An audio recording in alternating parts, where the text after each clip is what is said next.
సాయంత్రం సమయమది. ఎదురున్న ఇంటినుంచి సుజాతా అనే పిలుపు వినిపించింది. అది విన్న సిరి, నానమ్మ, పక్కింటి మా అమ్మ నిన్ను పిలుస్తుంది అని చెప్పింది.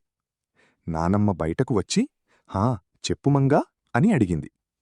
మా పెరట్లో మామిడికాయలు చాలా వచ్చాయి, పచ్చడి పెట్టుకుంటావా అని సుజాత అడిగింది.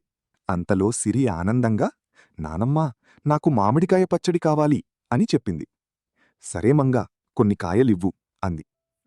ఇంటి వెనకాల పంచలో కూర్చొని నానమ్మ మామిడికాయలను ముక్కలు కోయడం ప్రారంభించింది. పెద్ద బేసిన్లో మామిడికాయ ముక్కలు వేసి ఉప్పు, కారం, ఆవాలు, మెంతుల పొడి, వెల్లుల్లి రెబ్బలు కలిపింది. చివరగా నూనె పోసి బాగా కలిపింది.